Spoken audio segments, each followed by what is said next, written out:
Hey everybody, Josh Sigurdson, a World Alternative Media here, and of course we're joined by author and economic analyst here I am, John Sneisen, and this is unfortunate, but something that we predicted for quite some time, and we'll explain why. But over a third of all millennials live at home with their parents, and as this article from Zero Hedge says, here's how much retirees are spending to support their adult kids. And as the article kind of goes into here, it says roughly 1/3 of all millennials live at home with their parents, and 1/4 of them can't be bothered with enrolling in school or finding a job. Of course, dependency, that's something that the public school systems have been forcing on kids for quite some time, all the more every single year.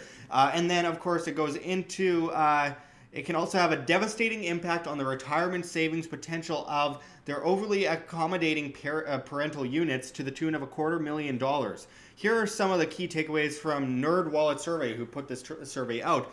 Parents could miss out on almost $250,000 in retirement savings by paying their adult kids' expenses. According to NerdWallet's analysis, a parent's retirement savings could be $227,000 higher if they chose to save the money that would otherwise go to their child's living expenses and tuition. Parents paying college costs could be missing out on almost $80,000 in retirement savings. More than a quarter of parents of children 18 and older, 28%, are paying or having paid for their adult children's tuition or student loan. So that's another big thing, the student loan crisis, which is government created, perpetuated, insanity, more dependency.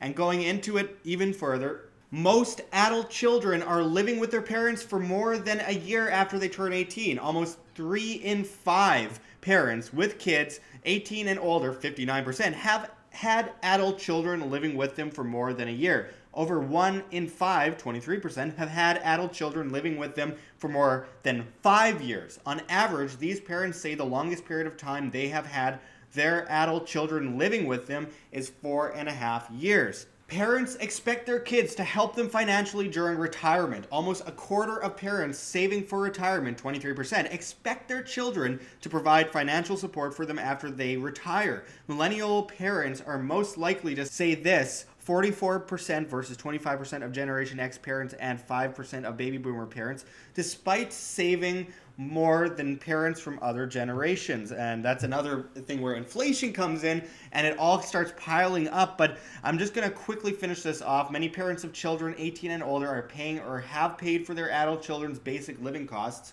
including groceries, 56%, health insurance, 40%, and rent housing outside the family home, 21%. Some parents are also covering or have covered their adult child's cell phone bill, 39%, and car insurance, 34%. But it's important for parents, especially those who are behind in saving for retirement, to note that those same dollars could significantly grow their nest eggs over time. And it goes into like clothing, entertainment, and allowance and car loans. And just looking at this chart here, we see how footing the bill can cut into retirement savings, and it's quite substantial. And then moving down to this bottom chart here, before we go on to John here, is how long the kids stick around. This is a graph just showing that more than a year, 3 years or more than 5 years. And it's frightening because the fact is we've come into this very dependent culture, this very in-debt culture, this culture that has been enforced by the government system, the banking system, the monetary system, of course, and then looking at the propaganda complexes like the indoctrination camps we call public schools and universities and these safe spaces. It's just gotten to a point where they force people into debt because the government and banking system thrives off of debt. A public in debt is a public in servitude, and of course, if they shove you down that bottomless pit of debt, you are forced to ask for a ladder up from the government and the banking system, which puts you in perfect servitude. John, what do you have to say about all this? Well, let me say one thing first, and what's coming next in the next couple of years for the baby boomers and their retirements. I see a lot of them have not invested in any type of insurance on their portfolios, like gold and other things that are heavily, insurable. What, like for example, now they've been investing in bonds, but the problem is they're running towards equities right now around the world, which is terrible. So you have where they say that the millennial kids are dependent on their parents. Well, the problem is going to be when their baby boomer parents are losing all their investment money and have nothing left. Their house is worth nothing, and then the millennials with no money has to take care of their parents. Yeah, So, because of course the retirement funds as well, because these kids when they're older, there's no way they're getting pension at the rate that we're looking at today with the crazy shortfalls. And then the parents as well, I mean, just going into the future, they're forced at gunpoint by the banking system and the government to save through their pension funds instead of being self-responsible and saving for themselves. They are dependent on this chip off each paycheck alongside these massive income taxes left and right, regulations left and right, everything you can imagine from the government and the banking system shoving debt and poverty and servitude down people's throats. Yeah, not just to talk about the student loans in the States, Josh, what we failed to mention in a couple of videos is that, of course, that debt is till death and beyond. It's not just like the mortgage till death. It's beyond it. So everybody who has you as a student now, the baby boomers, if you die, they would still have to pay that student loan off. Mm-hmm. So it's just getting insane. These bankers have run rampant with the monetary system together with the coercive government that they used to implement all this. They have run amok with the monetary system, and they have sucked out all the wealth out of the population. They don't really know it yet. They kind of feel wealthy still. But in my book here, Canada, the Greatest Economy in the World, I talk about so many of these issues that are coming up with the problems. Well, by the way, there's a question mark there, and it's up on Amazon.com. And his book, The End of Freedom, How the Monetary System Enslaves Us, is also up there as well. Yeah, I highly suggest you read it if you're a baby boomer or if you're a millennial even, because it kind of talks about what is happening here in Canada, but it's really adaptable to every single economy around the world. It's a symptom of, basically all fiat systems, all manipulative, centrally planned, insane, debt-dependent systems. Yeah, they're all created the same pension systems and so on. So it's not really different from Canada everywhere else. So I highly suggest you read that book in order to see what my opinion is on all this that are happening around the world, and actually get another person's view other than the people on BNN, for example, that are paid by the companies to put forward their propaganda and the mainstream media telling you what the government wants you to hear. It probably is a good idea getting a second point of view from somebody that's outside of their paradigm, all these corrupt institutions. Because they do everything they can to make this as complicated as possible to force people or scare people away from actually looking into these systems. Yeah, and giving their money away to somebody that highly make a profit on all their money. Yeah, just depend on a system that depends on your suffering without understanding that system that they're depending on depends on their suffering, which is a huge problem. Oh, of course, it's built to take and extract as much money out of your pocket as possible without your knowledge, because that's how they built it. They didn't educate you on financials or anything. So that's how they managed to extract all that money without you knowing it. Yeah. And a lot of pensioners right now, I talked to one of my financial advisors that I use. He's way beyond any of the regular advisors. He actually is using my book to educate his people. He is saying that they've been screwed over, the baby boomers. They are coming to retirement. They don't even understand that they have to pay 30 to 40% taxation on their fund money that they got saved up in the first place. Yeah. So they really are starting to get, and a lot of them, when they get to know this, Josh, they get really mad because nobody told them.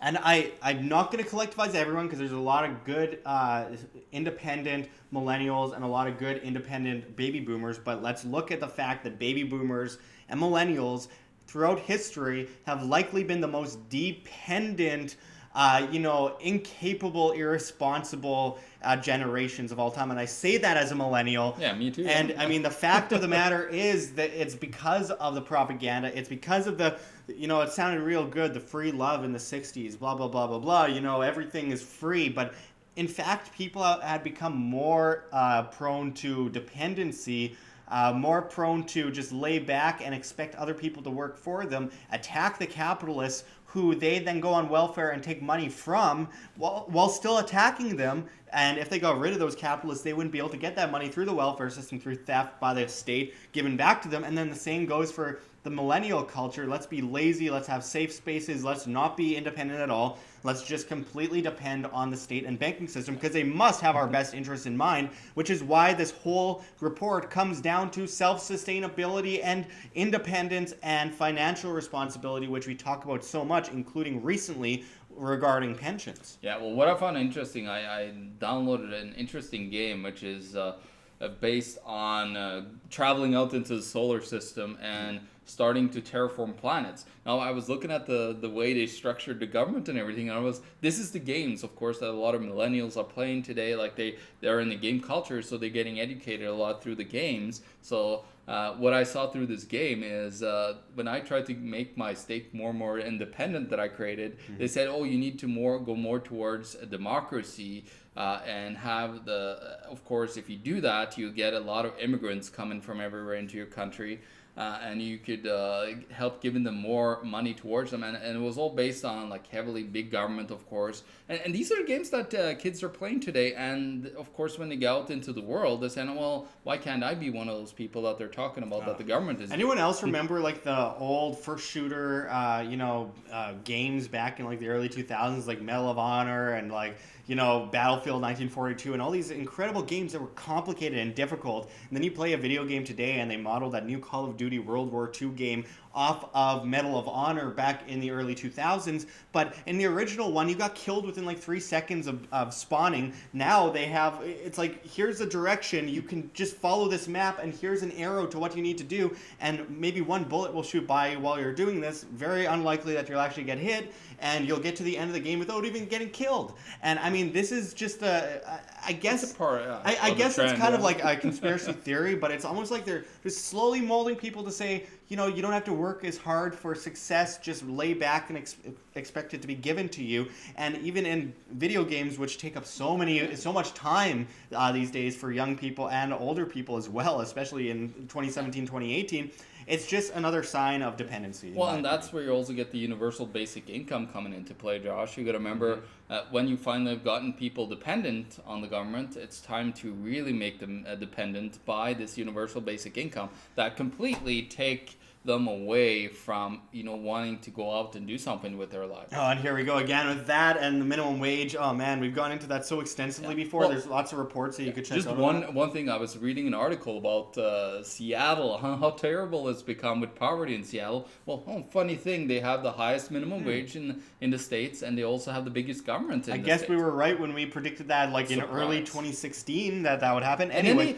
Who of all, United Nations comes in there and talks about how bad it is when they're looking to fix more bad, massive big government's issues with more global government. It's all a script. It's problem, reaction, solution, repeat. The Hegelian dialectic, folks. You have to understand that is how they do these things. They perpetuate the systems of dependency over and over again, which is why it all comes down to the fiat system is going to crash. All fiat currency eventually reverts to its intrinsic value of zero. It always has, it always will. Then the derivatives markets from the government, the manipulation of the markets creates these massive bubbles based on derivatives and debt that are sure to crash. And then you got to decentralize yourself. You got to be independent. You got to come outside of this system, and that comes down to saving for yourself, financial responsibility, food, water, shelter, self-defense. You're not gathering things for the toughest guy on the block, gold and silver and insurance of wealth. And then, of course, Bitcoin, these other things that are decentralized assets off the centralized grid. And then, of course, just tangible assets, etc. Prepare yourself. Don't look to the government and banking system to save you, because they are just reeling you in real slowly. They got that worm on the hook and it looks really good, right? And you go and bite it and then they pull you up and then you're their dinner. So we have to work really hard to educate people on this system, because it's all about humanity and individual liberty and freedom comes down to self-responsibility, taking care of ourselves, and being able to break free from this paradigm where we are forced into dependency and debt and poverty and slavery. We cannot be sitting on that animal farm looking at the grass, eating the grass, saying, well, I'm real happy even though I'm in a cage because I got grass to eat. Things are good. And then they lead you off to the slaughter and chop you up and feed you to the banks. I mean, that is basically the system that we're facing, and we have to break free from that animal farm and set ourselves free as free individuals, self-responsibility, self-sustainability, independence, folks. That's what it all comes down to. Yeah, it gives you some more in life, to be honest with you. It feels so much better to not ever have to be dependent on someone, and that you can actually make your way throughout the world and make a better world at the same time. And it's nice to have that independence and be able to help other people too, because it gives you that ability. It makes you feel good. Yeah. But anyway, and it makes other people feel good, without getting stolen from a gunpoint to give to blah, blah, blah, blah, blah. I could go into this so much, but we got to close it off for today. So thanks for watching, everyone. Of course, always remember, self-sustainability, responsibility is a key to freedom. So until next time, this is Josh Sigurdson and John Sneisen signing out from World Alternative Media. Find the truth. Be the change. Like what you see here at WHAM? Don't forget to check the links below. GoFundMe, Patreon. We can't do it without you. Any donation is very much appreciated, especially as we are so overwhelmingly demonetized and censored by YouTube as the Anti-Defamation League comes in and flags all of our content as hate speech. You can also find me at Josh Sigurdson at steemit.com. That's steemit.com, the future of social media, where you get paid in the upvote of your post via Steem, the cryptocurrency. You can also find our Bitcoin address in the description and the comments below, as well as on the screen for you to scan if you please. And don't forget to come on down to Anarchapulco in Acapulco, Mexico in February, one of the best events of the year, and you can save money on your tickets by typing in promo code WHAM. That's WAM. We'll leave the link below for you, and until next time, don't forget to subscribe. This is Josh Sigurdson signing out from World Alternative Media. Find the truth, be the change.